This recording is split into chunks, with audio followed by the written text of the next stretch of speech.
Saudara-saudari terkasih, apakah saudara sudah memulai hari ini dengan penuh sukacita dan punya niat untuk berbuat baik meskipun kecil?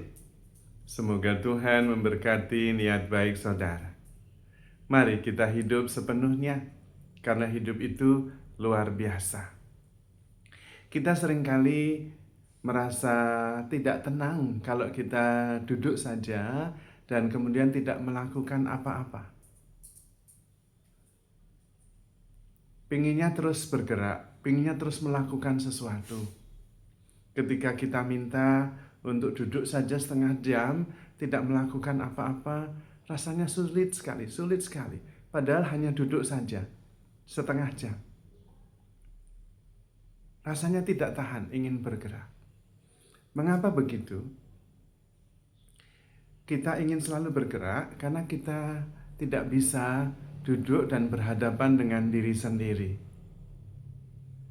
Kita membutuhkan distraction, kita membutuhkan gangguan, supaya kita tidak menjadi tanpa arti kalau tidak melakukan sesuatu. Tapi sebetulnya itu adalah ego.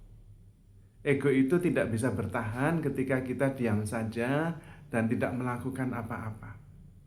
Ego itu harus mencapai sesuatu, harus diakui, harus dihormati, harus diterima.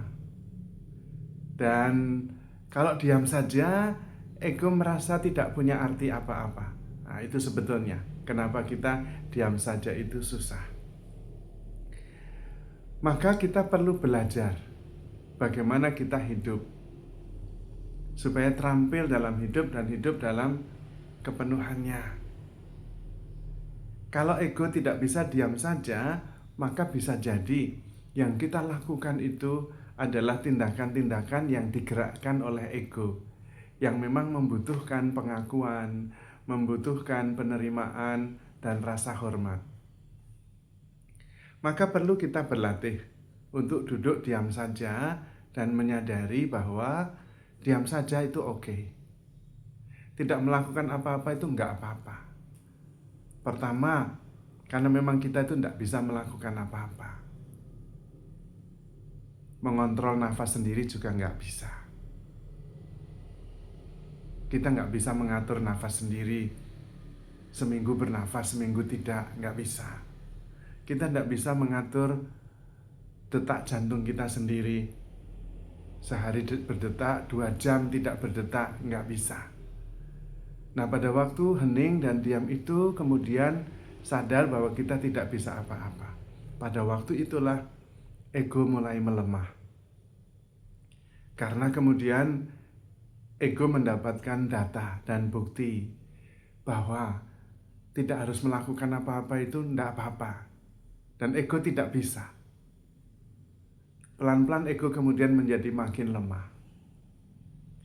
Tetapi terus akan menggoda kita untuk terus bergerak dan berbuat sesuatu. Bagaimana caranya untuk mengatasi hal ini? Mengatasi hal ini dengan cara kita terlibat tetapi dalam keterbukaan. Terlibat untuk menghargai, terlibat untuk menerima, terlibat untuk mengasihi. Nah, di situ ego juga nggak bisa bertindak. Karena ego itu inginnya menjadi pusat. Kalau kemudian kita hadir dalam sebuah peristiwa, bertemu orang, dan kemudian kita mendengarkan, menghargai, kemudian kita menghormati, mengakuinya, ego juga nggak bisa bergerak. Karena ego maunya dia yang didengarkan, dia yang diterima, dia yang dihargai. Caranya sederhana. Kalau kita bertemu dengan orang, kita hadir sepenuhnya, penuh perhatian kepada orang itu dan mendengarkan. Jangan berbicara. Nanti ego pasti akan mendorong kita untuk berbicara. Saya juga begitu. Saya lebih lagi nih. Nah, kita lalu ego menjadi makin tinggi. Tetapi diam saja, mendengarkan dan terbuka, maka ego juga akan melemah. Karena ego tidak mendapatkan jalan untuk membuktikan dirinya. tidak bisa membuktikan apa-apa. Dan tidak apa-apa hal itu. Ini adalah latihan supaya kita bisa hadir sepenuhnya ketika kita berbicara, bertemu dengan orang lain.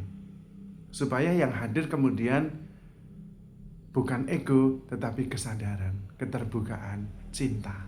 Nah, pada waktu itulah saya kemudian bisa I am here for you. Tidak terus ingin membuktikan, ingin menyatakan sesuatu. Godaannya pasti besar sekali ketika kita mendengar seseorang, kita juga ingin membuktikan berdasarkan apa yang didengar. Lalu di situ ada perbandingan. Maka kemudian hidup kita tidak tenang karena berdasarkan perbandingan-perbandingan. Ego itu membanding-bandingkan. Munculnya apa? Munculnya adalah iri hati. Munculnya adalah minder. Kalau dia lebih tinggi, minder atau iri hati. Tapi kalau kita tenang, hadir, menerima, menghormati, ego tidak sempat membanding-bandingkan. Lalu kita menjadi lebih tenang. Pada waktu itulah kita bisa bergembira dengan orang yang bergembira, berduka dengan orang yang berduka. Dan kemudian kita bukan reaktif, yang sifatnya egoistik, tetapi responsif. Kalau ada yang berduka, saya sadar saya membawa penghiburan. Maaf. Kalau ada yang bersuka cita, saya ikut bergembira dan bersyukur. Lalu ego makin tidak mempunyai kesempatan untuk menjadi dominan. Nah, pada waktu itulah kita bisa hadir sepenuhnya, sadar sepenuhnya, dan bersatu dengan peristiwa yang sedang kita alami.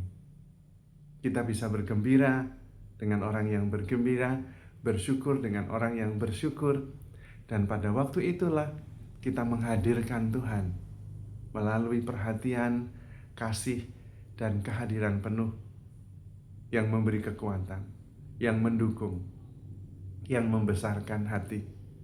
Pada waktu itu juga kita hadir untuk orang lain. Dan itulah kasih. I am here for you. Bukan untuk diri sendiri.